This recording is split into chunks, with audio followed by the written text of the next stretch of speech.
আমার নবী কামলিওয়ালা বলেছেন, পৃথিবীটা কিয়ামত হলে যেই রকম মনে হয় একটা সন্তান যখন মায়ের লজ্জাস্থান দিয়ে দুনিয়ার আলো বাতাস দেখে, ওই মায়ের কাছে তখন ঠিক সেই রকম মনে হয়। এই জন্য কবি বলেছেন, আজ মায়েরও প্রসবের কালে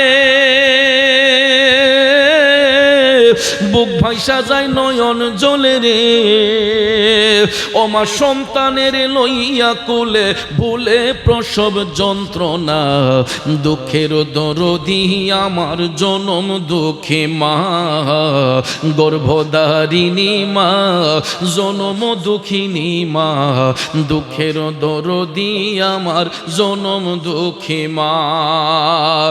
এখনই কানার বাবাজিরা বন্ধুরা, ওই মা সন্তান প্রসব করার সময় তার কাছে মনে হয়েছে যেন পৃথিবীটা কিয়ামত হইয়া যায়।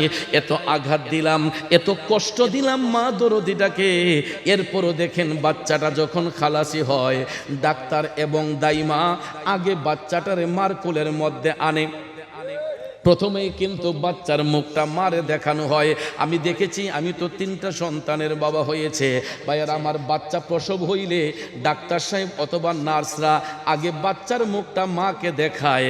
আপনারা লক্ষ্য করে দেখবেন, এই যে 10 মাস 10 দিন এত কষ্ট এত আঘাত সহ্য করলো, মা যখন তার বাচ্চার মুখের দিকে তাকায় গো, ওই মা যদি অজ্ঞান হইয়া পড়ে থাকে, মার শরীরের মধ্যে যদি কোনো চেতন নাও থাকে, বাচ্চাটার মুখের দিকে তাকাইয়া দেখবেন 10 মাস 10 দিনের প্রসব বেতার জ্বালা ভুলিয়া ওই মায়ের মুখ দিয়া তখন কষ্টের ভিড়ে একটা মুস্কি মুস্কি হাসি বের হয়। বাচ্চার মুখের দিকে তাকাইয়া মায়ের মুখ দিয়া মুস্কি হাসি বের হয়। কারণ আমরা যে 10 মাস 10 দিন মার গর্ভে ছিলাম, ওই মারে যে আঘাত দিয়েছি, কষ্ট দিয়েছি, বাচ্চার মুখটা দেখার সাথে সাথে মার ভিতরে আর কোনো কষ্ট থাকে না।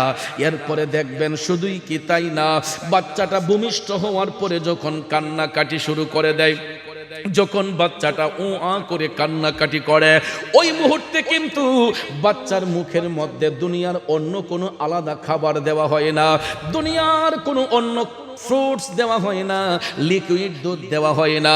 আল্লাহ রাব্বুল আলামিন ওই বাচ্চার খাবার নির্ধারণ করে রাখছেন দুঃখিনী মায়ের স্তনের মধ্যে। একটু ভাইবা দেখেন বাবাজি, দুনিয়াতে আসার আগ মুহূর্ত পর্যন্ত মায়ের স্তনের মধ্যে কোনো দুধ ছিল না, নাকি ছিল? আমরা দুনিয়াতে আসার আগ মুহূর্ত পর্যন্ত মায়ের বুকের মধ্যে কোনো দুধ ছিল না। কিন্তু একটা সন্তান যখন মায়ের গর্ভ থেকে দুনিয়াতে আগমন করে, করার সাথে সাথে আমার আল্লাহ তার রিজিকের ব্যবস্থা করে দেন মা দুঃখিনীর 2টা স্তনের মধ্যে। মা যখন বাচ্চার মুখটা মায়ের স্তনের মধ্যে লাগাইয়া দেয় গো, ওই শিশু সন্তানের কান্নাটা মুহূর্তের মধ্যেই বন্ধ হইয়া যায়। কথা বলেন ঠিক না বেঠিক?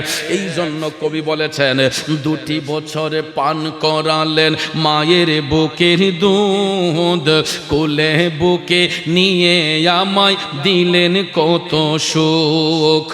2 বছর পান করালেন মায়ের বুকের দুধ, কোলে বুকে নিয়ে আমায় দিলেন কত সুখ। কিভাবে সেই মাকে ছেলে, কিভাবে সেই মাকে ছেলে মন্দ কথা বলে, মা কেন এত দামি জানে না সকলে, মা কেন এত দামি জানে না সকলে। জানতো যদি পড়তো দেখে কোরআন হাদিস খুলে, একটি হজের সওয়াব মিলে, একটি হজের সওয়াব মিলে, মাকে একবার দেখিলে, দেখিলে মা কেন এত দামি জানে না সকলে। কথা বলেন ঠিক কিনা বন্ধু? আমরা মার গর্ভে 10 মাস 10 দিন ছিলাম, মারে কষ্ট দিছে, দুনিয়াতে আইসা মায়ের বুকের দুধ পান করেছে, মায়ের আদর সোহাগ ভালোবাসা পেয়েছে।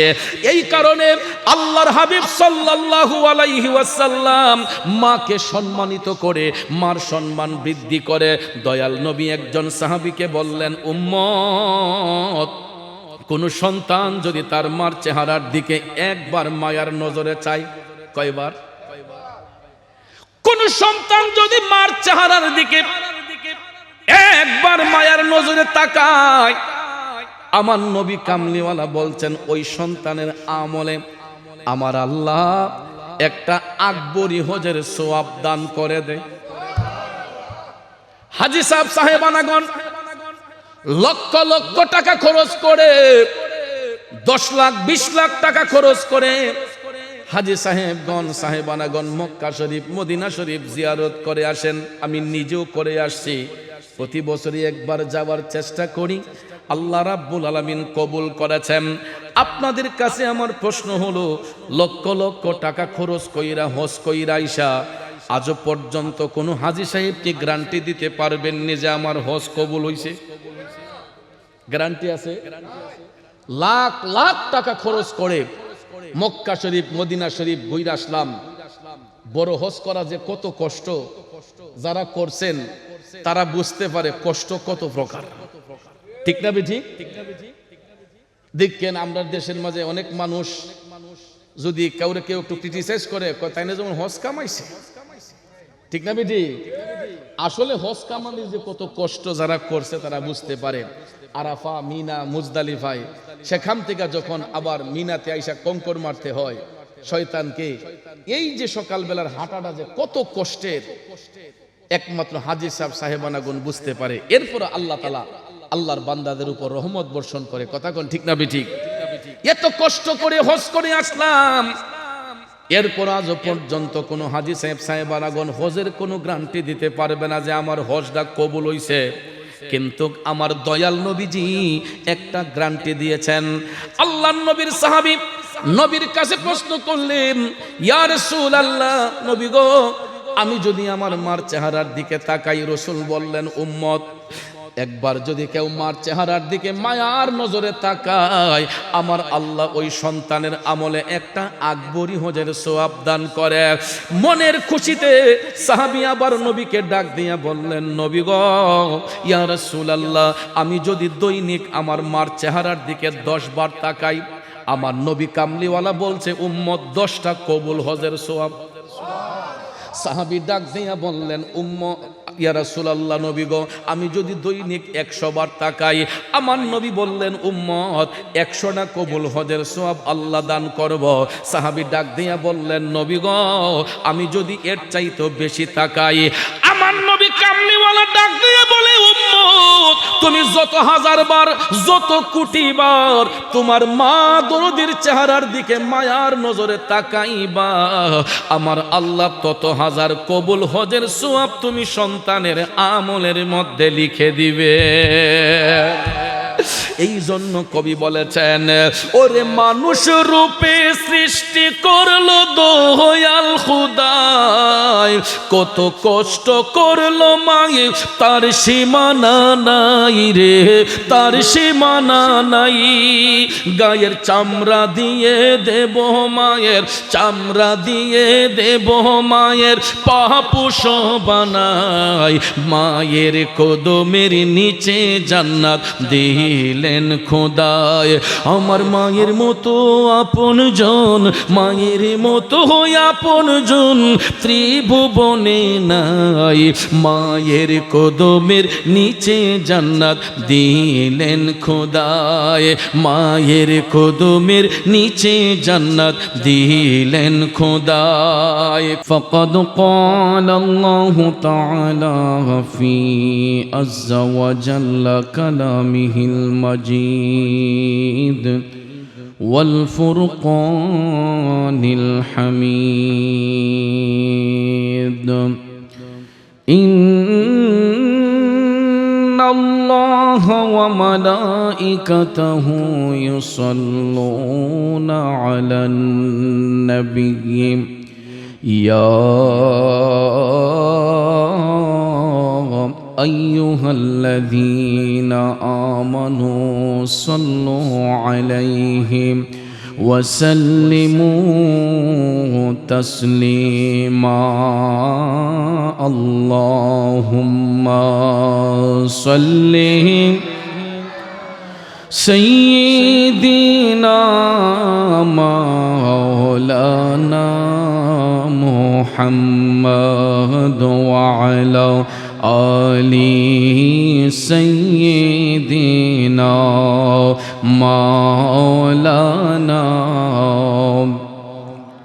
বাবাজিরা আমার বন্ধুরা আমার আকাশ বাতাস মুখরিত করে জবানটা ছেড়ে দিয়া ওই নবীর মহব্বতে দুরূদ শরীফ পড়ুন যেই নবী আজও আপনার আমার জন্য সবুজ গম্বুজের নিচে শুয়ে শুয়ে কান্না করছেন। বাজান আমার বন্ধুরা আমার, যেই নবী আজও আমার আপনার জন্য কান্দে, আসুন ওই নবীর মহব্বত অন্তরে নিয়ে জবানটা ছেড়ে একটু বড় করে আওয়াজ দিয়া দুরূদ শরীফ পড়ি। আল্লাহুম্মা সাল্লি আলা সাইয়্যিদিনা মাওলানা মুহাম্মদ ওয়া আলা আলি সাইয়্যিদিনা মাওলানা। अजब रंग पर है बहारे मदीना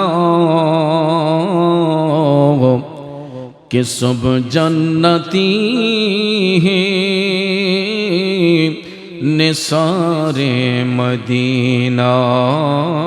अल्लाहुम्मा सल्ली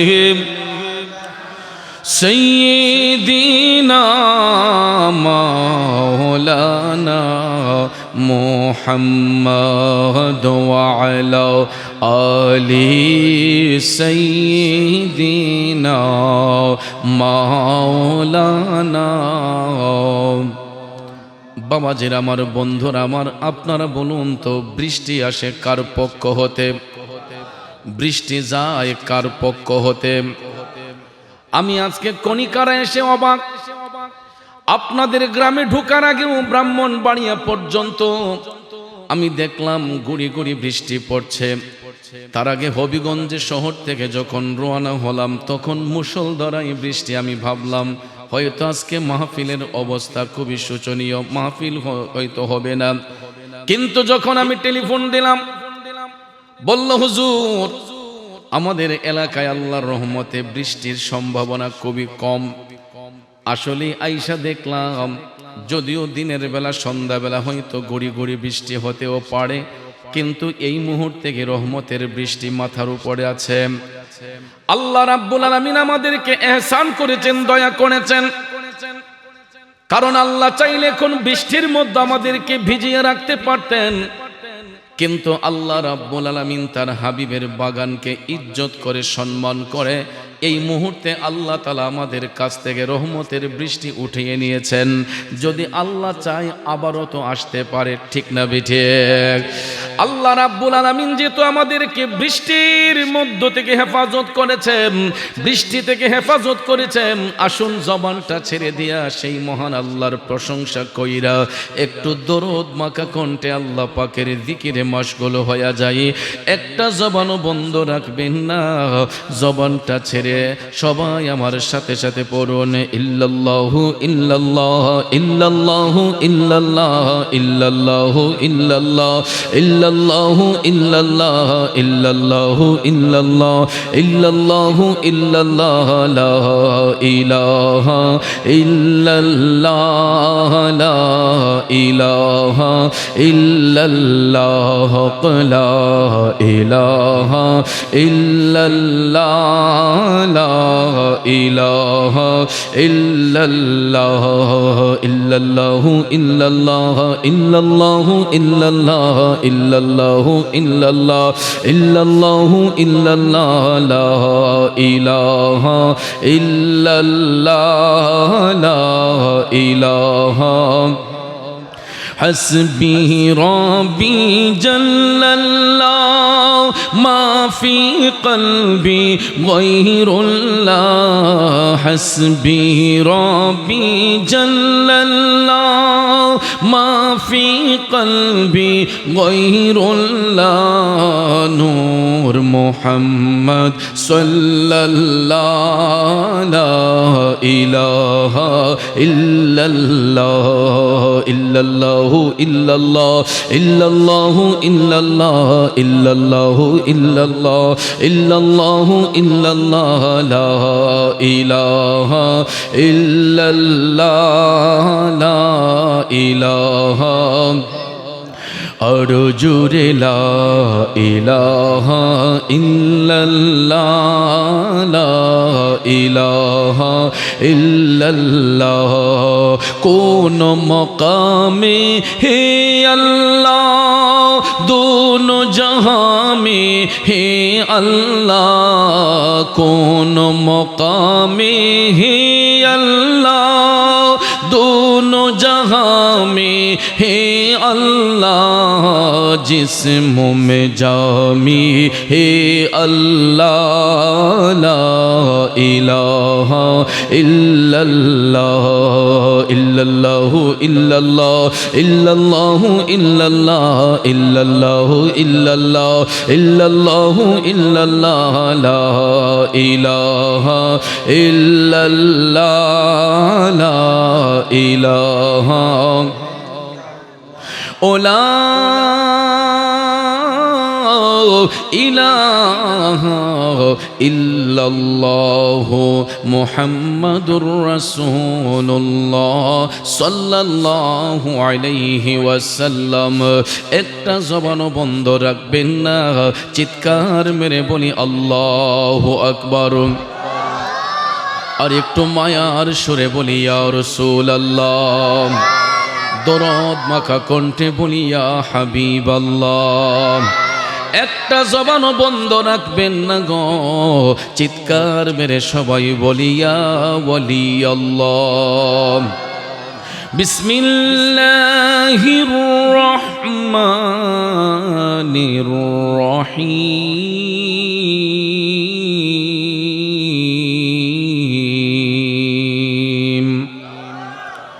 وقضى ربك ألا تعبدوا إلا إياه وبالوالدين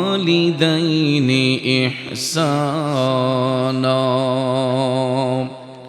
صدق الله العظيم وصدق رسوله النبي الحبيب الكريم ونحن على ذلك من الشاهدين والشاكرين والحمد لله رب العالمين ربي صل وسلم وبارك عليهم উপস্থিত কনিকারা দিগের উত্তর পার মরহুম আলহাজ আব্দুল মতিন মাস্টার সাহেব ও এলাকার সকল কবরবাসীর আত্মার মাগফিরাত কামনার্থে আয়োজিত আজকের এই ৫৪তম বার্ষিক ইসালে সওয়াবের মাহফিল ২০২৬ ইংরেজি সনের সম্মানিত সভাপতি মঞ্চ উপবিষ্ট কনিকারা গ্রাম উন্নয়ন কমিটির সভাপতি শ্রদ্ধেয় বড় ভাই হাজী হাবিবুর রহমান শিশু মিয়া সাহেব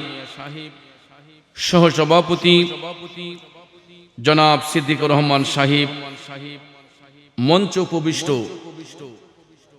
অত্র এলাকার কৃতি সন্তান বিশিষ্ট দানবীর বিশিষ্ট সমাজ সেবক বিশিষ্ট শিল্পপতি শ্রদ্ধেয় বড় ভাই আলহাজ আব্দুল কাইয়ুম সরকার সাহেব বিশেষ করে আলোচনা করবেন পীরজাদা মুমিনুল ইসলাম সিরাজি সাহেব আলোচনা করেছেন মাওলানা মুফতি সালেহ আহমদ জিলানী সাহেব মাহফিল পরিচালনায় হাফেজ মাওলানা মোহাম্মদ আব্দুল্লাহ সহ উপস্থিত শ্রদ্ধেয় মুরব্বিয়ানে কেরাম যুবক ভাইয়েরা ছাত্র ভাইয়েরা পর্দানিসীন মা বোনেরা সকলের প্রতি আবারও আন্তরিক সালাম আসসালামু আলাইকুম ওয়া রাহমাতুল্লাহি ওয়া বারাকাতুহু সম্মানিত হাজিরিন এই বিশ্বভুবনে আল্লাহ রাব্বুল আলামিন আহকামুল হাকিমিন যত জাতি সৃষ্টি করেছেন সকল জাতির মধ্য হতে মানুষ জাতিকে আল্লাহ শ্রেষ্ঠ জাতিরূপে স্বীকৃতি দিয়েছেন, ঠিক না বেঠিক? আল্লাহ সুবহানাহু ওয়া তাআলা সূরা বনী ইসরাঈলের মধ্যে 23 নম্বর আয়াতে পাকে আল্লাহ তাআলা তার ইবাদতের সাথে কাউকে শরীক করতে বারণ করেছেন। আবার সাথে সাথে আল্লাহ ছোট্ট একটা ওয়াও শব্দ মাঝখানে ব্যবহার করে পৃথিবীতে দুইজন ব্যক্তিকে সম্মানিত করেছেন। সম্পর্কে একজন হলেন আমাদের বাবা, একজন হলেন আমাদের মা, যাদের মাধ্যমে, যাদের পবিত্র বন্ধনে একটা সন্তান দুনিয়ার আলো বাতাস দেখতে পায়। কথা কোন ঠিক কিনা? কারণ এই দুনিয়ার আলো বাতাস দেখতে হলেই আদম সন্তানদের পিতামাতার প্রয়োজন হয়। কথা বলেন ঠিক কিনা? একমাত্র একজন পয়গম্বর পিতাবিহীন দুনিয়াতে এসেছিলেন, আল্লাহ পাঠিয়েছিলেন। উনি হচ্ছেন আল্লাহর পয়গম্বর হযরতে ঈসা রূহুল্লাহ। তাছাড়া পৃথিবীতে যত আদম সন্তান সৃষ্টি করা হয়েছে তাদেরকে মাতা পিতার মাধ্যমে আল্লাহ রাব্বুল আলামিন দুনিয়ার আলো বাতাস দেখান। কথা বলেন ঠিক কিনা? এই জন্য আল্লাহ রাব্বুল আলামিন বলছেন বিসমিল্লাহির রহমানির রহিম وَقَضَى رَبُّكَ أَلَّا تَعْبُدُوا إِلَّا إِيَّاهُ وَبِالْوَالِدَيْنِ إِحْسَانًا। উচ্চস্বরে বলুন আল্লাহু আকবার। বাবাজিরা আমার, বন্ধুরা আমার, আল্লাহ রাব্বুল আলামিন বলতেছেন, হে জগৎবাসীরা, তোমরা আল্লাহ ব্যতীত অন্য কারো ইবাদত করো না, আল্লাহ ব্যতীত অন্য কারো বন্দেগী করো না। সাথে সাথে আমার আল্লাহ বলেন ওয়াবিল ওয়ালিদাইনি ইহসানা, পিতা এবং মাতার সহিত উত্তম ব্যবহার করো, ভালো ব্যবহার করো। জোরে বলুন ঘোষণাটা কার? এই হলো আয়াতে পাকের সরল তরজমা। এই আয়াতে পাকের তাফসির করতে যাইয়া জগৎ বিখ্যাত তাফসির রুহুল বয়ান প্রমাণ করেছে। এই জন্য মাতা পিতার সম্মান আল্লাহ তাআলা বৃদ্ধি করেছেন। আল্লাহর সাথে যেমন কোনো অংশীদারিত্ব নাই, পৃথিবীতে একটা সন্তানের কাছে তার মা বাবার চেয়ে ঊর্ধ্ব মর্যাদার অধিকারী আর কেউ নাই। ঠিক কিনা বলেন? আল্লাহর সাথে যেমন কোনো অংশীদারিত্ব নাই, ঠিক তদ্রূপভাবে একটা সন্তানের কাছে তার মা বাবার চেয়ে ঊর্ধ্ব মর্যাদার অধিকারী আর কেউ নাই। হতে পারে নিম্ন শ্রেণী, হতে পারে মধ্য শ্রেণী, হতে পারে উচ্চ শ্রেণী, যেই কোনো শ্রেণীর মা বাবা হোক, সন্তানের কাছে সবচাইতে বেশি উত্তম আচরণের অধিকারী হলো তার মা এবং বাবা। কথা বলেন ঠিক কিনা? এখন প্রশ্ন হলো, আল্লাহ রাব্বুল আলামিন কেন মা বাবার কথা কোরআনে পাকে উল্লেখ করে বলেছেন? বাবাজিরা আমার, বন্ধুরা আমার, কারণ আমরা সন্তানগুলা মৃত্যু অবধি পর্যন্ত মা বাবার কাছে ঋণী। ঠিক না ঠিক? পৃথিবীর সব ঋণ পরিশোধ করা যায়, পৃথিবীর সব ঋণ টাকা পয়সা দিয়ে, ধন দৌলত দিয়ে পরিশোধ করা যায়, কিন্তু মা বাবার ঋণ পৃথিবীর কোনো সন্তান সম্পদ দিয়া, টাকা পয়সা দিয়া শোধ করতে পারবে না। এই জন্য আল্লাহ রাব্বুল আলামিন তাকিদ করে বলেছেন, ইম্মা ইয়াবলুগান্না ইনদাকাল কিবরা আহাদুহুমা আও কিলাহুমা ফালা তাকুল লাহুমা উফফিন ওয়ালা তানহারহুমা ওয়া কুল লাহুমা কাওলান কারীমা। উচ্চস্বরে বলুন আল্লাহু আকবার। আমার আল্লাহ বলতেছে, হে সন্তানেরা, মাতা পিতার দুইজনের কোনো একজন অথবা তাদের উভয়ে তোমাদের নিকট অসুস্থ হয়ে গেলে, বার্ধক্যের বয়সে চলে গেলে, আল্লাহ বলে সন্তান ওই মা বাবাকে ধমক দিয়ে দেয়া কথা বলবা না, এমন আচরণ তাদের সঙ্গে যেন না হয় যাতে তারা উফ শব্দটা পর্যন্ত ব্যবহার করে। আল্লাহ রাব্বুল আলামিন বলেন উফ শব্দটা পর্যন্ত যেন তারা ব্যবহার না করে, এই জন্য তোমরা মা বাবাকে ধমক দেয়া কথা বলিও না, তাদের সঙ্গে নম্র আচরণ তোমরা করো, ভালো ব্যবহার করো। জোরে বলেন ঘোষণাটা কার? বাবাজিরা আমার, বন্ধুরা আমার, এই আয়াতে পাকের তাফসীর করতে যাইয়া রুহুল বয়ান প্রমাণ করেছে মা বাবারা যেরকম ভাবে ছোট্টবেলায় আমাদেরকে লালন পালন করেছে, আদর সোহাগ করেছে, তারা যখন বার্ধক্যের বয়সে চলে আসে তখন মা বাবারা শিশুদের মতো হয়ে যায়। সুবহানাল্লাহ বলেন। কারণ মানুষের বয়স যখন বাড়তে থাকে আস্তে আস্তে স্মৃতিশক্তি হ্রাস পায়, স্মৃতিশক্তি কমতে থাকে। যখন যেমন দেখবেন প্রত্যেকটা মানুষের 4টা কাল অতিবাহিত হয়, একটা শিশুকাল, একটা কিশোরকাল, একটা যৌবনকাল, আর একটা হলো বৃদ্ধকাল। তো এই 3টা কালে মানুষ স্বাভাবিক অবস্থার মধ্যে থাকে, শিশুকাল, কিশোরকাল, যৌবনকাল। তবে বার্ধক্য যখন চলে আসে, বৃদ্ধকালে যখন মানুষ চলে আসে তখন আস্তে আস্তে মানুষের মুখস্থ বিদ্যা কমে যায়, স্মৃতিশক্তি কমে যায়, অনেক জিনিস মনে রাখতে পারে না। কথা কোন ঠিক না ঠিক? এটা ওনার দোষ নয়, এটা বয়সের দোষ। এটা আল্লাহ পাক বলেছেন যে মা বাবারা যখন বার্ধক্যের বয়সে চলে যায় তখন তারা শিশুদের ন্যায় হয়ে যায়, তখন তাদের স্মৃতিশক্তি আস্তে আস্তে হ্রাস পায়। আপনি দেখবেন একটা জোয়ান মানুষের ফিটনেসটা কেমন থাকে, তার বডি স্ট্রাকচার কেমন থাকে, চুলের ভাঁজগুলা সুন্দর থাকে এবং কাপড় চোপড়গুলা খুব হ্যান্ডসাম থাকে।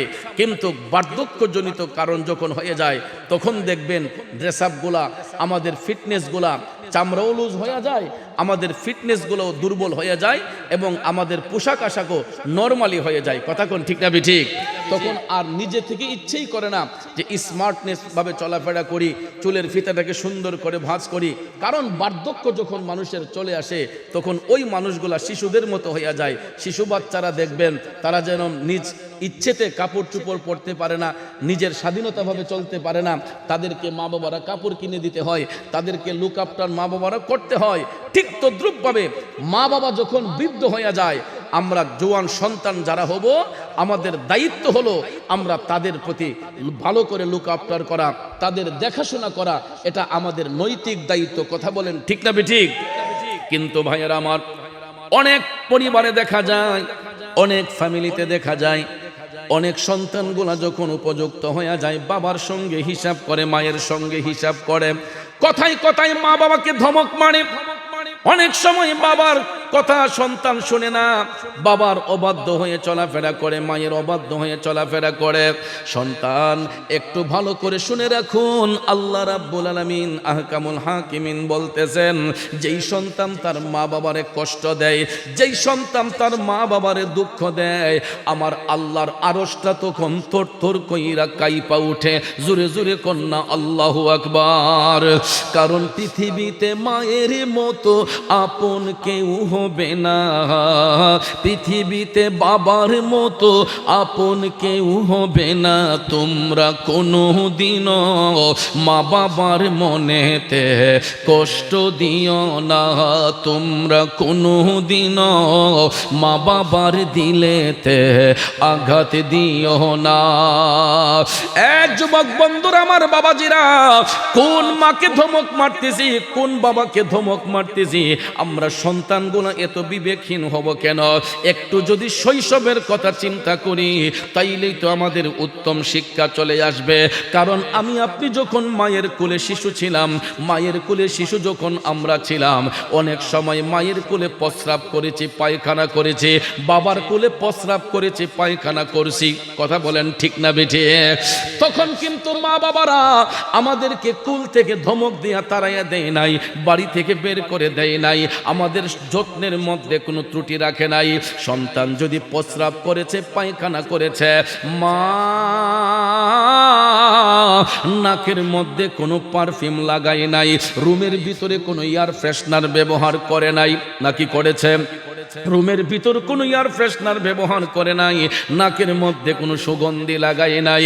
অন্যজনের নাকে হয়তো প্রস্রাবের গন্ধ লেগেছে, পায়খানার গন্ধ লেগেছে, কিন্তু যেই মায়ের গর্ভ থেকে সন্তান ভূমিষ্ঠ হয়েছে ওই মার চোখের সামনে সন্তান যদি প্রস্রাব করে পায়খানা করে কোনো মা সন্তানের উপর নারাজ হয় না, বরঞ্চ দুই হাত দিয়া ওই মা সন্তানের পেশাব পায়খানা পরিষ্কার কইরা শুকনা একটা কাপড় দিয়ে বাচ্চারে আবৃত করে। মা দরদি ওই পেশাব পায়খানায় ভরানো কাপড়গুলা নিজের হাতে ওয়াশরুমে নিয়ে ধৌত করে, টিউবওয়েলে নিয়ে ধৌত করে, পুকুর ঘাটে নিয়ে ধৌত করে। কথা বলেন ঠিক না বিঠিক? এই জন্য কবি লিখেছেন, মা বিনে বান্ধব নাই রে, মা বিনে বান্ধব নাই রে, এই যে সোনার দুনিয়ায় ভেবে দেখো কি করছো এই মায়ের লাগিয়া, ভেবে দেখো কি করছো এই মায়ের লাগিয়া। এ বন্ধু,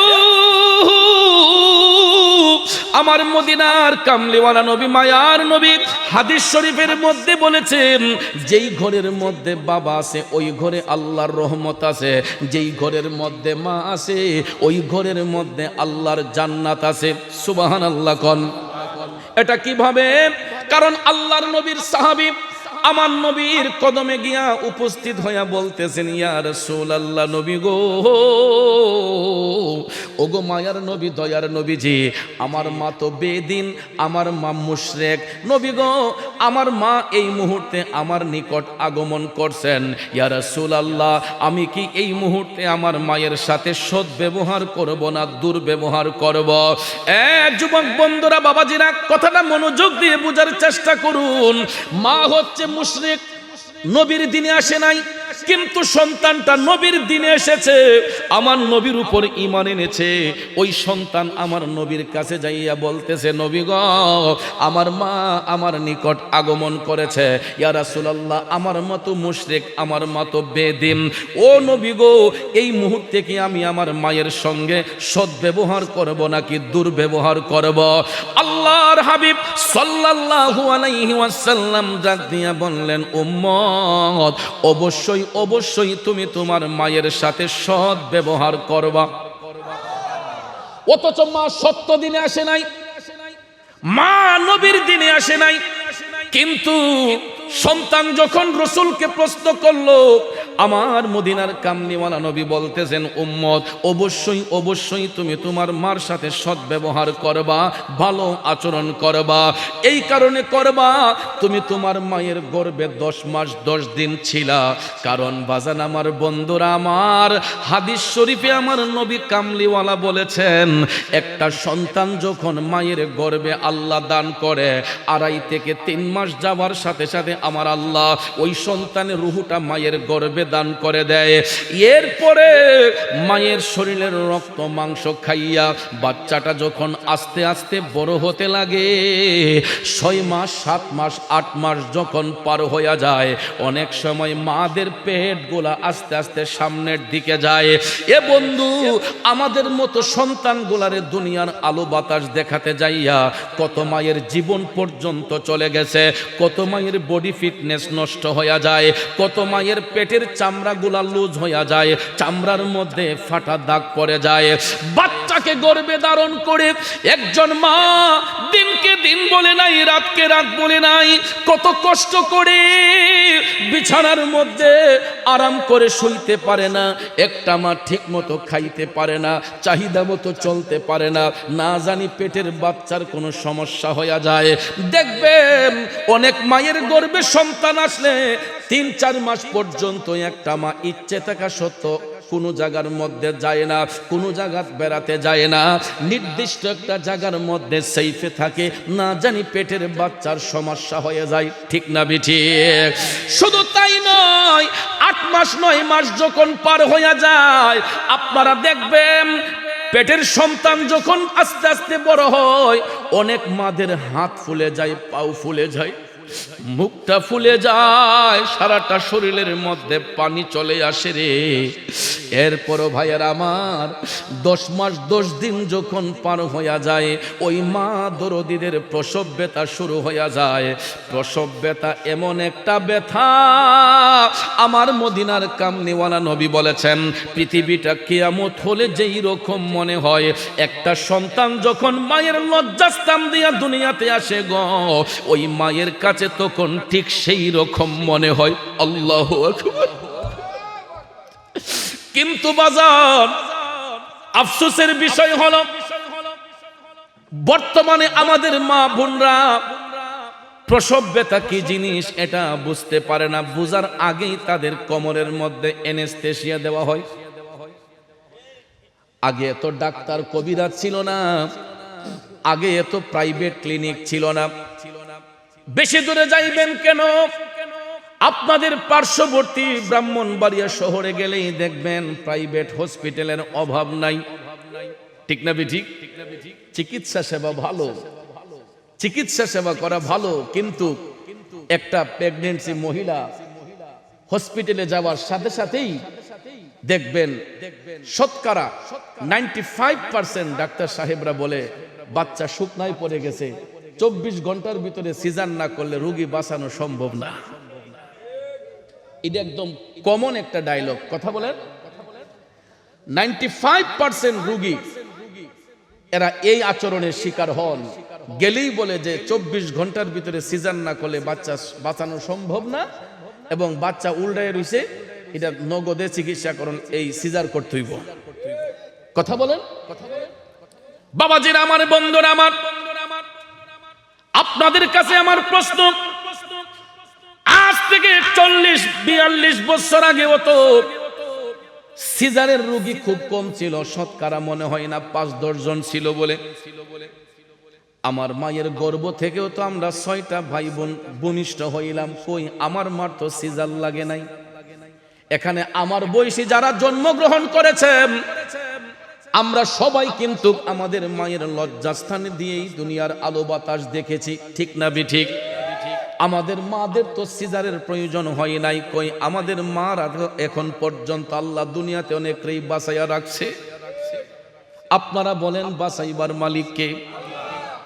তুমি রাখো কি বা মারো, এই দয়া করো, থাকিতে যেন তোমায় না ভুলি। ডাক্তার সাহেব গ্যারান্টি দিয়া দেয় 24 ঘন্টার ভিতরে সিজার না করলে রোগী বাঁচানো যাবে না। আপনারা বলেন, বাঁচাইবার মালিককে? আমার আল্লাহ সূরা আল ইমরানে স্পষ্ট করে বলেছেন, ইখরিজুল হাইয়্যিতা মিনাল মাইয়্যিত, আমি আল্লাহ মরারে জিন্দা করতে পারি, জিন্দারে মরা করতে পারি। বাঁচাইবার মালিক একমাত্র কে? বন্ধু, শতকরা 95% মারা বর্তমানে প্রসব ব্যথা কি জিনিস এটা বুঝতে পারে না, কারণ এরা একটু ব্যথা অনুভব হওয়ার সাথে সাথে ডাক্তার সাহেব ডেট দেয়া দেয়, এত তারিখে আইসেন। দেখবেন তারিখের আগেই আমার মা বোনরা ডাক্তারের শরণাপন্ন হইয়া যায়। যাওয়ার সাথে সাথে তাদের কোমরের মধ্যে একটা অ্যানেসথেসিয়া দেওয়া হয়, একটা ইনজেকশন পুশ করা হয়। এ বাজান, ওই ইনজেকশনের পাওয়ারটা 6 মাস পর্যন্ত এই মায়ের কোমরটা অচেতন থাকে, এটার মধ্যে কোনো চেতন থাকে না। প্রায় 6 মাস পর্যন্ত এই ইনজেকশনের পাওয়ারটা মাদের কোমরের মধ্যে থাইকা যায়, কোমরের কোনো চেতন থাকে না। এরপরে দেখবেন সিজারের মাধ্যমে বাচ্চাটা যখন খালাসি করা হয়, ওই মায়ের যৌবন অর্ধেকটাই নষ্ট হয়ে যায়। ভালো করে একটা ভাতের ডেকসে আলগাতে পারে না, ভালো করে নুয়ে নুয়ে ঘরটা ঝাড়ু দিতে পারে না, একটা ভারী বোঝা জিনিস আলগি দিতে পারে না। কথা বলেন, ঠিক না ঠিক? তারপরে যদি 2টা সিজার হয়, অতিরিক্ত 3টা সিজার হলেই অনেক মারা বর্তমানে লাইভেশন করে ফেলে। ঠিক না ঠিক? কারণ আর বাচ্চা নেওয়া যাবে না, ডাক্তার সাহেব নিষেধ করে দিয়েছে, 3টার অধিক সিজারে বাচ্চা নেওয়া যাবে না। কিন্তু বাজান, আজ থেকে 42 বছর আগেও আমি মুরাদ চৌধুরী, আমার মার গর্ভ থেকে ভূমিষ্ঠ হয়েছে, আমরা 6টা ভাই বোন এসেছি, আমাদের মার তো সিজার লাগে নাই। এখন পর্যন্ত আল্লাহ পাক আমার মাকে ভালো অবস্থার মধ্যেই রেখেছেন। শুধু আমার মা কেন, আমার বয়সী সন্তানদের মা ভদ্র মহিলা স্বামীর মূল্যায়ন না কইরা দেখা যায় অন্যত্র চলে যায় পরিবারের সন্তানগুলারে অসহায় বানাইয়া। কিন্তু আমার মা বোনরা যদি প্রসব ব্যথা কি জিনিস এটা বুঝতে পারত, কোনোদিন কোনো পরিবারের মধ্যে সন্তান রাইখা বাচ্চা রাইখা কোনো মা অন্যত্র যাইতো না রে বাজার। আমার নবী কামলিওয়ালা বলেছেন, একটা সন্তানকে দুনিয়ার আলো বাতাস দেখাতে যাইয়া একজন মা দিনকে দিন বলে নাই, রাতকে রাত বলে নাই, মাথার গাম পায়ে ফেলে আমার মা অক্লান্ত পরিশ্রম করে। শুধু তাই নয়, অনেক মায়ের হাত ফুলে যায়, পাও ফুলে যায়, সব কিছু বডি ফুলে যায়। এরপরে যখন বাচ্চাটা যখন ডেলিভারি হবে, প্রসব ব্যথা যখন মায়ের শুরু হয়ে যায়, আমার নবী কামলিওয়ালা বলেছেন পৃথিবীটা কিয়ামত হলে যেই রকম মনে হয়, একটা সন্তান যখন মায়ের লজ্জাস্থান দিয়ে দুনিয়ার আলো বাতাস দেখে, ওই মায়ের কাছে তখন ঠিক সেই রকম মনে হয়। এই জন্য কবি বলেছেন, আজ মায়েরও প্রসবের কালে বুক ভাইসা যায় নয়ন জলে রে, ওমা সন্তানের লইয়া কোলে ভুলে প্রসব যন্ত্রণা, দুঃখের দরদি আমার জনম দুঃখী মা, গর্ভধারিণী মা, জনম দুঃখিনী মা, দুঃখের দরদি আমার জনম দুঃখী মা। এখনই কানার বাবা জিনা বন্ধুরা, ওই মা সন্তান প্রসব করার সময় তার কাছে মনে হয়েছে যেন পৃথিবীটা কিয়ামত হইয়া যায়, এত আঘাত দিলাম, এত কষ্ট দিলাম মা দরদিটাকে। এরপরও দেখেন বাচ্চাটা যখন খালাসি হয়, ডাক্তার এবং দাইমা আগে বাচ্চাটারে মার কোলের মধ্যে আনে। প্রথমেই কিন্তু বাচ্চার মুখটা মারে দেখানো হয়। আমি দেখেছি, আমি তো 3টা সন্তানের বাবা হয়েছে ভাইয়ার, আমার বাচ্চা প্রসব হইলে ডাক্তার সাহেব অথবা নার্সরা আগে বাচ্চার মুখটা মাকে দেখায়। আপনারা লক্ষ্য করে দেখবেন, এই যে 10 মাস 10 দিন এত কষ্ট এত আঘাত সহ্য করলো, মা যখন তার বাচ্চার মুখের দিকে তাকায় গো, ওই মা যদি অজ্ঞান হইয়া পড়ে থাকে, মার শরীরের মধ্যে যদি কোনো চেতন নাও থাকে, বাচ্চাটার মুখের দিকে তাকাইয়া দেখবেন 10 মাস 10 দিনের প্রসব বেতার জ্বালা ভুলিয়া ওই মায়ের মুখ দিয়া তখন কষ্টের ভিড়ে একটা মুস্কি মুস্কি হাসি বের হয়। বাচ্চার মুখের দিকে তাকাইয়া মায়ের মুখ দিয়া মুস্কি হাসি বের হয়। কারণ আমরা যে 10 মাস 10 দিন মার গর্ভে ছিলাম, ওই মারে যে আঘাত দিয়েছি, কষ্ট দিয়েছি, বাচ্চার মুখটা দেখার সাথে সাথে মার ভিতরে আর কোনো কষ্ট থাকে না।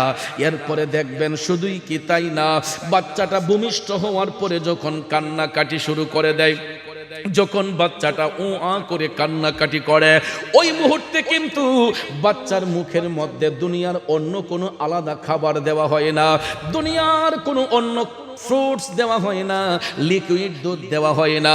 আল্লাহ রাব্বুল আলামিন ওই বাচ্চার খাবার নির্ধারণ করে রাখছেন দুঃখিনী মায়ের স্তনের মধ্যে। একটু ভাইবা দেখেন বাবাজি, দুনিয়াতে আসার আগ মুহূর্ত পর্যন্ত মায়ের স্তনের মধ্যে কোনো দুধ ছিল না, নাকি ছিল?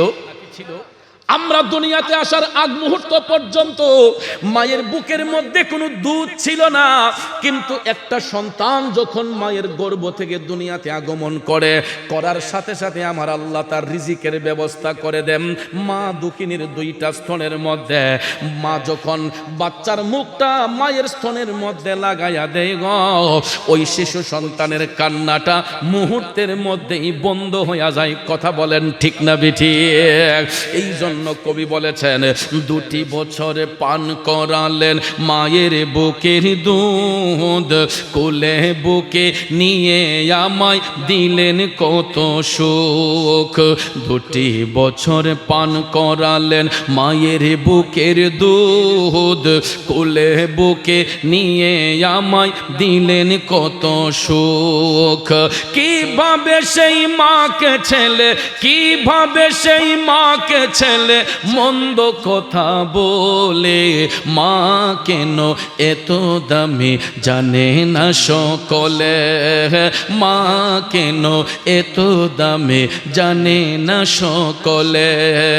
জানতো যদি পড়তো দেখে কোরআন হাদিস খুলে, একটি হজের সওয়াব মিলে, একটি হজের সওয়াব মিলে মাকে একবার দেখিলে দেখিলে মা কেন এত দামি জানে না সকলে। কথা বলেন ঠিক কিনা বন্ধু? আমরা মার গর্ভে 10 মাস 10 দিন ছিলাম, মারে কষ্ট দিয়েছে। দুনিয়াতে আইসা মায়ের বুকের দুধ পান করেছে, মায়ের আদর সোহাগ ভালোবাসা পেয়েছে। এই কারণে আল্লাহর হাবিব সাল্লাল্লাহু আলাইহি ওয়াসাল্লাম মাকে সম্মানিত করে, মার সম্মান বৃদ্ধি করে। দয়াল নবী একজন সাহাবীকে বললেন, উম্মত, কোন সন্তান যদি তার মার চেহারার দিকে একবার মায়ার নজরে চায়, কয়বার? কোন সন্তান যদি মার চেহারার দিকে একবার মায়ার নজরে তাকায়, আমার নবী কামলিওয়ালা বলছেন ওই সন্তানের আমলে আমার আল্লাহ একটা আকবরী হজের সওয়াব দান করে দেয়।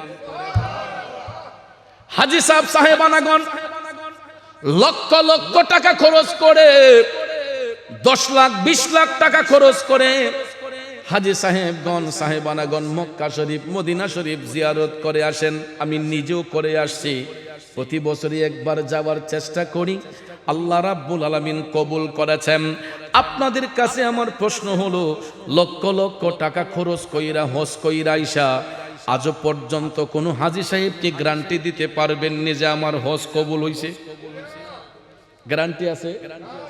লাখ লাখ টাকা খরচ করে মক্কা শরীফ মদিনা শরীফ ঘুরে আসলাম। বড় হজ করা যে কত কষ্ট, যারা করছেন তারা বুঝতে পারে কষ্ট কত প্রকার। ঠিক না বেঠি? দেখেন আমরা দেশের মাঝে অনেক মানুষ যদি কেউ একটু ক্রিটিসাইজ করে, তাই না যেমন হজ কামাইছে। ঠিক না বেঠি? আসলে হজ কামানি যে কত কষ্ট যারা করছে তারা বুঝতে পারে। আরাফা, মিনা, মুজদালিফায় সেখান থেকে যখন আবার মিনাতে আইসা কঙ্কর মারতে হয় শয়তানকে, এই যে সকালবেলার হাঁটাটা যে কত কষ্টের, একমাত্র হাজী সাহেব সাহেবানাগণ বুঝতে পারে। এরপর আল্লাহ তাআলা আল্লাহর বান্দাদের উপর রহমত বর্ষণ করে। কথা কোন ঠিক না বেঠিক?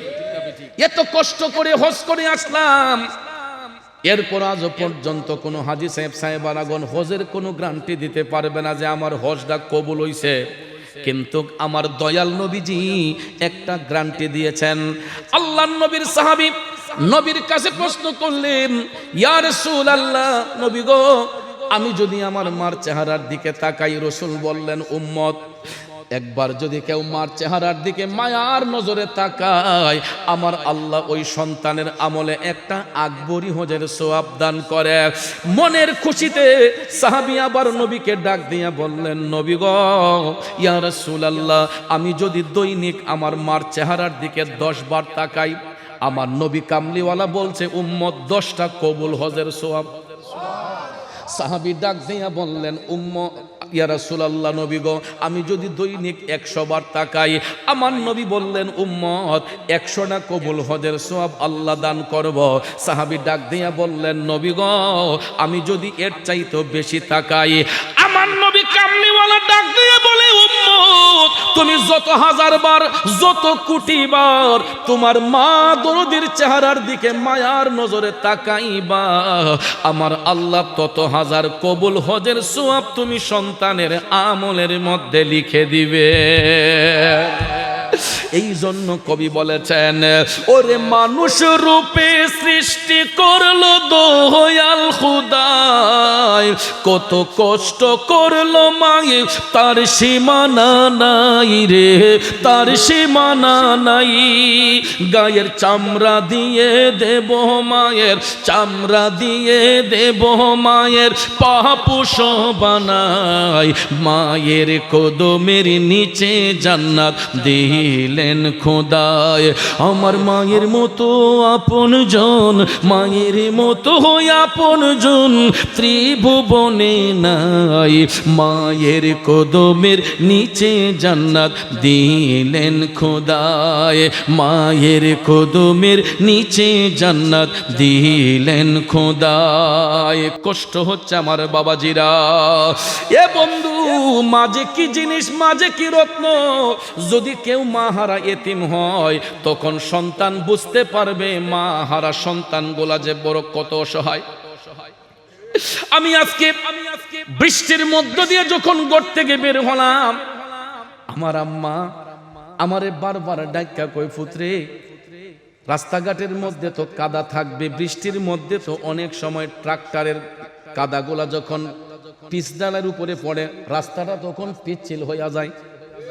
আম্মা বারবার কইরা কইছে, কই পুত তোরা মেরে কই গাড়িটা স্লো টানার জন্য অত রেস দিও না, কারণ রাস্তার মধ্যে যদি কাদা থাকে দুর্ঘটনা ঘটতে পারে। বারবার করে আমাকে অ্যালার্ট করছে, সতর্ক দিচ্ছে। কই আর তো কেউ আমাকে এই পর্যন্ত বললো না যে তুমি রাস্তাটা দেখা যাও, গাড়িটা সাবধানে নিও। মা দরদি কিন্তু ঠিকই বইলা দিছে, পুত্রে তুমি গাড়িটা সাবধানে নিও, রাস্তার ঘাটে একটু দেখা চইল, বৃষ্টির মধ্যে তো স্পিডে গাড়ি চালানো যাবে না, গাড়িটাকে একটু স্লোলি নিও। কারণ মা বুঝতে পারে একটা সন্তানরে মানুষ করতে যাইয়া যে মার কতটুক পরিশ্রম হয়েছে। এই জন্য কোনো মা চায় না তার সন্তানটা বিপদে পড়ুক, কোনো মা চায় না তার সন্তানটা ব্যথা পাক, কোনো মা চায় না তার সন্তানের দুর্ঘটনা ঘটুক। প্রত্যেকটা মা, শুধু আমার মা নয়, প্রত্যেকটা সন্তানের মা, তার সন্তান যদি মায়ের চোখের আড়ালে থাকে, একটা মাও ঠিক মতো খায় না, ঠিক মতো ঘুমায় না রে বন্ধু। আওয়াজ করে বলুন ঠিক না বিঠিক? এই জন্য কবি আরো বলেছেন, ও মায়ের একদার দুধের দাম কাটিয়া গায়ের চাম, একদার দুধের দাম, মায়ের একদার দুধের দাম কাটিয়া গায়ের চাম, পাপুষ বানাইয়াও ঋণের সুদ হবে না, এ মন্দ রোদি ভবে কেউ হবে না আমার মা গো, এ মন্দ রোদি ভবে কেউ হবে না আমার মা গো। এ যুবক, মার মতো আপন কেউ হয় না, বাবার মতো আপন কেউ হয় না। কারণ পৃথিবীতে অনেকেই অনেকের শত্রু হয়, ভাই ও ভাইয়ের শত্রু হয় যদি সম্পদ নিয়ে ভাগাভাগি হয়, বোন ভাইয়ের শত্রু হয় যদি বোনের ফরজ সত্য আদায় করা না হয়, বন্ধু বন্ধুর শত্রু হয় যখন টাকা পয়সা নিয়ে ভাগ বাটোয়ারা হয়। কিন্তু পৃথিবীতে নিঃস্বার্থে দুইটা বন্ধু আছে, যেই দুইটা বন্ধু কোনোদিন সন্তানের শত্রু হয় না। একজনের নাম হলো বাবা, একজনের নাম হলো মা। এই দুইটা লোক কোনোদিন সন্তানের শত্রু হয় না, সন্তানের সম্পদের মধ্যে ভাগ বসায় না, টাকা পয়সার মধ্যে ভাগ বসায় না।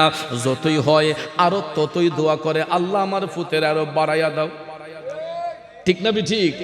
কিন্তু অনেক সময় মার পেটের ভাইও, ভাই বড় ভাইয়ের যদি সম্পদ বাইরা যায়, ছোট ভাইয়ের যদি কম থাকে, মাইজম মিয়ার যদি কম থাকে, দেখবেন কয় আরে অমুক মেয়ের হয়ে গেছে, আমারই তো না কেরে। ঠিক না ঠিক? কেমনে বাইরে ডিঙ্গায় আবার উপরে যাইব, এরকম চিন্তা অনেক সময় মার পেটের ভাইরাও করে। কিন্তু নিঃস্বার্থে দুইটা বন্ধু, একজন হলো মা, একজন হলো বাবা, এরা কোনোদিন সন্তানের অমঙ্গল চায় না। যতই হয় আরো দোয়া করে, আল্লাহ আমার ফুতের আরো বাড়াইয়া দাও, আল্লাহ আমার ফুতের আরো বাড়াইয়া দাও। কথা কোন ঠিক না ঠিক? এরপরে ভাইয়ারা আমার লক্ষ্য করে দেখবেন, আপনি যখন বিদেশে থাকবেন, ঘরের স্ত্রী যখন মাস শেষে টাকার আবদার করে, যেই টাকা দিবেন দেখবেন তার খরচ কইরেই শেষ হয় না। কিন্তু আপনি 2000 5000 টাকা যখন বিদেশ থেকে মার জন্য পাঠাইবেন, বাবার জন্য পাঠাইবেন, দেখবেন টাকাটা আসার সাথে সাথে মা দরিদি কয় আমি নিয়ত করে রাখছিলাম মসজিদে 500 টাকা দেব, মাদ্রাসায় 500 টাকা দেব আমার ছেলের বরকতের জন্য, রুজিতে উন্নতির জন্য। ঠিক না ঠিক? টাকাটা হাতে পাই, আল্লাহ আমার ফুতের কামাই। তখন দেখবেন এই টাকা থেকে কিছু টাকা মা আল্লাহর হস্তে হাদিয়া দিয়ে দেয়, আল্লাহ আমার ফুতের বাঁচাই, আমার ফুতের আফত বিপদ থেকে আল্লাহ রক্ষা কইরো। কিন্তু অনেক পরিবারে বিবি সাবরা আছে, টাকা 10,000 20,000 30,000 পাইও কয় এই মাসও কি বাড়াই দিতে পারছো না? কথা কোন ঠিক না ঠিক? এই মাসও খরচ কম করে বাড়াই দিলা না কেরে? খরচ করতে করতে নিজেরই হয় না। কথা বলেন। এ বন্ধুরা আমার, বাবাজিরা, পায়ে হাত ধরে বলবো, কোনোদিন মা বাবার শত্রু মনে করবেন না, মা বাবার কাছে কোনো কথা গোপন রাখবেন না। আপনার গোপন কথাগুলো মার কাছে প্রকাশ করবেন, বাবার কাছে প্রকাশ করে রাখবেন। দেখবেন যদি কোনো সমস্যায় পড়েও যান, আপনার মা বাবা দেখবেন আপনার জন্য নফল রোজা রাখবে, নফল নামাজ পড়বে। কথা কোন ঠিক কিনা? আমরা যখন পরীক্ষার হলে যাইতাম, আমি প্রায় সময় দেখতাম আম্মা আমরা লাগে রোজা রাখতো, নামাজ পড়তো, যে আমার ছেলের রেজাল্ট যাতে ভালো হয়, আমার ছেলের পড়াশোনা যাতে ভালো হয়। এটা শুধু আমার মনে হয়, প্রত্যেকটা পরিবারে অনেক মারা আছে তার বাচ্চার জন্য রোজা রাখে, নফল নামাজ পড়ে বাচ্চার ভবিষ্যৎ সুন্দর করার জন্য। আর আমরা কি করি? ওই মা বাবারে শত্রু মনে করি। এমন ভাবে দেখবেন 3টা 4টা সন্তান উপযুক্ত হইলে আমরা মা বাবারে নিয়ে ভাগাভাগি করি। তুমি খাওয়াই আব্বারে, তুমি খাওয়াই আম্মারে। আছে না বাজান? বড় মিয়া কয় তুমি আব্বারে খাওয়াও, মাইজম মিয়া কয় আমি খাওয়াই আম্মারে, তুমি খাওয়াও আব্বারে। বোঝা যায় যে ভাইদের কাছে মা বাবারা অনেক বড় ধরনের একটা বোঝা হয়ে গেছে। যুবক বন্ধুরা, আমার বাবাজিরা, কোন বাবাকে নিয়ে ভাগাভাগি করছো? কোন মারে নিয়ে ভাগাভাগি করছো? একটা পরিবারের মধ্যে তোমরা সন্তানগুলা যখন 3টা 4টা ভাই বোন ছিলাম, একজন বাবা ইনকাম করে 4টা 5টা মানুষের রিজিকের ব্যবস্থা আল্লাহ করাইয়া দিছে। এই একটা লোকের মাধ্যমে আমার আল্লাহ 4টা 5টা সন্তানের রিজিকের ব্যবস্থা করে দিছে। কই আমাদের মা বাবারা তো তখন আমাদেরকে নিয়ে ভাগাভাগি করে নাই? করছে নিও? বাজার থেকে বাজার হাট কইরা বাড়ি তাইনা রান্না যখন হইছে, দেখবেন অনেক বাবা আছে নিজের জিফুত ছাড়া বইয়া খাইছি না, যে আমার বাচ্চাদেরকে সাথে নিয়ে বৈশাখ খাবো। এরপরে দেখবেন বড় মাছের পিসটা, মুরগের রান্ডা বাবা নিজের মুখে না দিয়া মাছের মাথাটা ছেলেদের পাতে দিয়ে দিছে, মেয়ের পাতে দিয়ে দিছে, না আমার জিয়ে খাক, আমার ছেলে খাক। কথা কোন ঠিক না ঠিক? আর এই রকম ভাবে খাওয়াইয়া পড়াইয়া আমরা যখন বড় হই, আমরা যখন উপযুক্ত হই, অনেক সময় অনেক পরিবারে দেখবেন মা বাবার নিয়ে ভাগাভাগি শুরু হয়ে যায়। এটার একটা কারণ আছে। ঘরের মধ্যে যখন আমাদের ম্যাডামরা আসে, বিবি সাহেবরা যখন আসে, অনেক যুবক ভাই আছে স্ত্রীর ফাঁদে পইরা মার মনে আঘাত করে, বাবার মনে আঘাত করে। আছে না? কিছু কিছু রূপ সুন্দরী ম্যাডামরা আছে, স্বামীর বাড়িতে আসলেই দেখবেন তারা শ্বশুর শাশুড়িকে অনেক বড় ধরনের বোঝা মনে করে, যে আমি আইছি তোমার ঘর করার জন্য, তোমার মা বাপের খেজমত করতাম আইছি না। আলগা রুমনিয়া যখন এই কথা কন, ও বুঝে ফুসাইলে রাখবা, নাইলে আমি যাবো না। এখন এই ছেলে তো ভাবছে শাম রাখি না কুল রাখি, শাম রাখি না কুল রাখি, বিবির মন খুশি করব না মা বাপের মন খুশি রাখবো। বাবাজিরা আমার, যদি ওই ভাইটা যদি ভাইয়ের মতো হয়, ওই স্বামীটা যদি স্বামীর মতো হয়, তাইলে স্ত্রীকেও খুশি রাখতে পারে, মা বাবার অবস্থানে রাইখা খুশি রাখতে পারে। এরপরে যদি স্ত্রীর মন পুষে না, সুন্দর করে বলবেন তোমার রাস্তা তুমি ধরো, আমি সব ছাড়তে পারবো, মা বাবা ছাড়তে পারবো না। এই কথাটা তো অনেক সন্তানের মুখ দিয়ে আসে না। বাবে যে এই রূপ সুন্দরী গেলে গানি আন্নি নসিবার একটা মিলে। কথা কন? তবে একটা কথা জেনে রাখো যুবক, স্ত্রী একটা চলে গেলে আরেকটা পাওয়া যায়, একটা চলে গেলে আরেকটা পাওয়া যায়। ভাই যদি একজন হারিয়ে যায়, আরেকটা ভাইরে ভাই ডাকা যায়, বন্ধু একটা চলে গেলে আরেকটা বন্ধু বানানো যায়।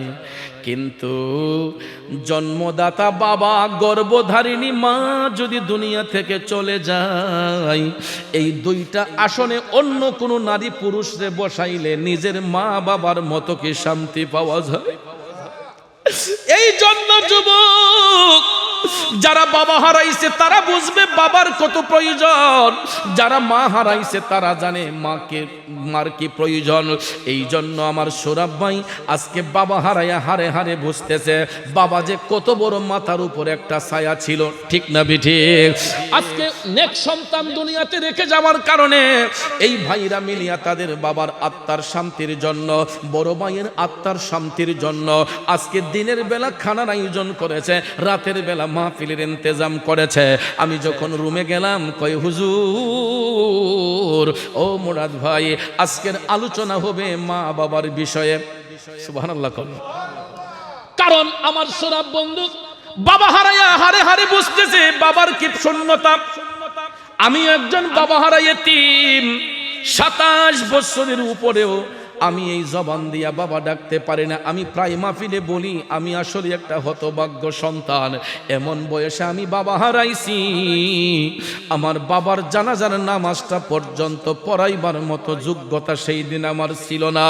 কিন্তু বর্তমানে শত শত মানুষ মারা গেলে আমার জন্য জানাজার মাঠে ঘন্টার পর ঘন্টা অপেক্ষা করে, পিসাব হুজুর না আসা পর্যন্ত জানাজা হবে না। এই নবীনগরের মধ্যেও বিভিন্ন এলাকায় আমার মুরিদ সন্তান কেউ যদি মারা যায়, ঘন্টার পর ঘন্টা আমার জন্য অপেক্ষা করে। আমি হবিগঞ্জ থেকে নবীনগর আসতে যতক্ষণ সময় লাগে আমার জন্য লাশ নিয়ে ততক্ষণ অপেক্ষা করে। আজকে আমি শত শত মানুষের জানাজার নামাজ পড়াই, কিন্তু নিজের বাবার জানাজার নামাজটা পড়াইতে পারি না। এ যুবক, এই জন্য বাবা হারা যন্ত্রণা আজ অন্তরে ছটফট ছটফট করে। আমার মতো যারা বাবা হারাইছেন আপনারা এখন হারে হারে বুঝতেছেন সংসারে যে বাবা ডাকটা কত মধুর ছিল। আজকে আপনার হাতের কাছে সব কিছু পান, কিন্তু মুখ বইরা আব্বা কইয়া ডাকতে পারেন না। যার ঘরে মা নাই, আজকে হয়তো অনেকের কোটি কোটি টাকা আছে, বিলিয়ন বিলিয়ন টাকা আছে, কিন্তু ঘরের মধ্যে যাইয়া মুখটা বইরা আম্মা কইয়া ডাকটা দেওয়া যায় না। সন্তানদের জন্মের এতিম বানায়া মা বাবারা দুনিয়া ছেড়ে অন্ধকার কবরে চলে গেছে। এই জন্য যুবক, আমার রাসূল বলেছেন মৃত্যুর আগের দিন পর্যন্ত সন্তান যদি মায়ের গোলামি করে, একটা সন্তানও মা বাবার ঋণ পরিশোধ করতে পারবে না। কারণ মা মা ডাকিটি কত মধুর জানে যে সবাই, মায়ের একটু আদরেতে কি যে শান্তি পাই রে, কি যে শান্তি পাই। কবুল হজের সোয়াব হয়, কবুল হজের সোয়াব হয় দেখলে মায়ের চেহারায়। মায়ের কদমের নিচে জান্নাত দিলেন খোদায়ে, মায়ের কদমের নিচে জান্নাত দিলেন খোদায়। যুবক, মা বাবার মনে কোনোদিন কষ্ট দেওয়া যাবে না। কারণ হাদিস শরীফে আমার রাসূল সন্তানদেরকে জানাইয়া বলতেছেন, এ আমার উম্মতের দলেরা শুনো, আমি যখন মেরাজ শরীফের মধ্যে গিয়েছি, দয়াল নবী যখন মেরাজ শরীফের মধ্যে গিয়েছেন, আল্লাহ রাব্বুল আলামিন রাসূলকে জান্নাত এবং জাহান্নাম দেখার পারমিশন দিয়েছিলেন। দয়াল নবী জান্নাত দেখার আগে বলছেন, জিবরাইল আমি আগে জাহান্নামটা দেখতে চাই। জাহান্নামে আমার উম্মতদেরকে আল্লাহ কোন অবস্থায় রাখছে আমি জাহান্নামের চিত্রটা আগে দেখতে চাই। জিবরাইল আলাইহিস সালাম বলেন, ইয়া রাসূলুল্লাহ আপনার একান্ত মর্জি। তখন আমার দয়াল নবীজি জাহান্নাম দেখতে প্রবেশ করলেন। জাহান্নামের মধ্যে ঢুইকা আমার রাসূল দেখতেছেন কিছু কিছু কবরের ভিতর থেকে বিদ্রুপের মতো কান্নার শব্দ আসতেছে। নাউজুবিল্লাহ বলবেন না? কিছু কিছু কবরের ভিতর থেকে বিদ্রুপের মতো কান্নার শব্দ আসতেছে। আর কবরের মাটিগুলা ফাইটা আগুনের ফুলকিগুলা উপর দিকে উঠতেছে। অগ্রহায়ণ মাসে খেরের পাড়ার মধ্যে আগুন লাগাইলে চোখের মধ্যে দেখবেন আগুনের ফুলকিগুলা ঠাস ঠাস করে উপরে উঠে, ঠিক না ঠিক? এই কবরের মাটি ফাইটা আগুনের ফুলকিগুলা উপর দিকে উঠতেছে। এই দৃশ্য দেখে দয়াল নবীজি চোখের পানি ছেড়ে টপ টপ করে কান্না করছেন। আমার নবী কান্না করছেন। জিবরাইল আলাইহিস সালাম বলতেছেন, নবী গো, ইয়া রাসূলুল্লাহ আপনি কান্না করছেন কেন গো নবী? ইয়া রাসূলুল্লাহ যেই কবরের ভিতরে চিৎকার শব্দ শোনা যাচ্ছে নবী গো, এইগুলা হচ্ছে আপনার উম্মতের মধ্যে কিছু উম্মতের কবর। এরা দুনিয়ার জমিনে এদের মা বাবারে কষ্ট দিত, এরা তাদের মা বাবার সাথে বিয়াদবি করত, মা বাবার গায়ের উপর হাত উঠাইত। আছে না নাই? আছে না নাই? যুবক বন্ধুরা, আমার বাবাজিরা, একটু দুরূদ শরীফ পড়েন। আল্লাহুম্মা সাল্লি আলা সাইয়্যিদিনা আদিনা বিয়ানাম মাওলানা মুহাম্মদ নাবিয়ানাম মাওলানা আল্লাহুম্মা সাল্লি আলা সাইয়্যিদিনা মুহাম্মাদ নাবিয়ানা মাওলানা। আমার বাবাজিরা বন্ধুরা, জিবরাইল আলাইহিস সালাম ডাক দিয়া কয়, নবী গো, আপনি যেই কবরের ভিতর থেকে কান্নার শব্দ শুনতেছেন, এরা আপনার উম্মতের মধ্যেই একদল লোক দুনিয়ার জমিনে গণবী, এরা তাদের মা বাবার গায়ের উপর হাত উঠাইত, এরা তাদের মা বাবারে কষ্ট দিত। নবী গো, এরা তাদের মা বাবার অবাধ্য হইয়া চলাফেরা করত। বলুন, এই লোক প্রকৃতির লোক জমিনে আছে না নাই? তখন জিবরাইল আলাইহিস সালাম বলতেছে, নবী গো, মা বাবার দিলের মধ্যে আঘাত করার কারণে আল্লাহ তাআলা কবরের মধ্যে তাদেরকে আযাব দিচ্ছে। আর যে কান্নার শব্দটা শুনতে পাচ্ছেন নবী গো, এই কান্নাটা যদি দুনিয়ার জমিনে একবার প্রকাশ করা হইতো, পৃথিবীর পূর্ব পশ্চিম উত্তর দক্ষিণ প্রান্ত থেকে সারা পৃথিবীর মানুষ এই কান্নার আওয়াজ শুনতে পেত। নাউজুবিল্লাহ বলেন। যেই মা বাবার অবাধ্য সন্তানগুলোকে কবরে আযাব দেওয়া হয়, জিবরাইল আলাইহিস সালাম বলছেন, ইয়া রাসূলুল্লাহ, এই কান্নার শব্দটা যদি দুনিয়ার জমিনে একবার প্রকাশ করা হইতো, তাহলে গোটা পৃথিবীর মানুষ এই কান্নার আওয়াজ শুনতে পাইতো। তাইলে চিন্তা করেন, আমরা একজন কথা বললে পিছন থেকে ভালো করে কথা শোনা যায় না, মাইক দিয়ে যদি কথা বলি হয়তো কয়েক কিলোমিটার জায়গা নিয়ে আমাদের ভয়েস শোনা যাবে, ঠিক না বে ঠিক? কিন্তু জিবরাইল বলতেছে যে মা বাবার অবাধ্য সন্তানগুলাকে জাহান্নামে যেই আগুন দিয়ে জ্বালানো হয়, এই জাহান্নামের আগুনের তাপে এরা যে চিৎকার করে কান্না করে, ওই কান্নার শব্দটা যদি দুনিয়াতে প্রকাশ করা হইতো, গোটা পৃথিবীর মানুষ সেটা শুনতে পাইতো। জোরে কোন নাউজুবিল্লাহ। শুধু তাই নয়, এই জাহান্নামীদের কবরে যে আযাব দেওয়া হয়, এই আগুনের তাপটা যদি দুনিয়াতে একটা সুইয়ের ভিতর দিয়ে দেওয়া হইতো, সুইয়ের নালা দিয়ে দেওয়া হতো, গোটা পৃথিবীর মানুষের চেহারাটা জ্বলে অন্ধকার হয়ে যেত। জোরে কোন নাউজুবিল্লাহ। তাইলে বলুন, মাতা পিতার সঙ্গে সৎ ব্যবহার দরকার নাকি দুর্ব্যবহার দরকার?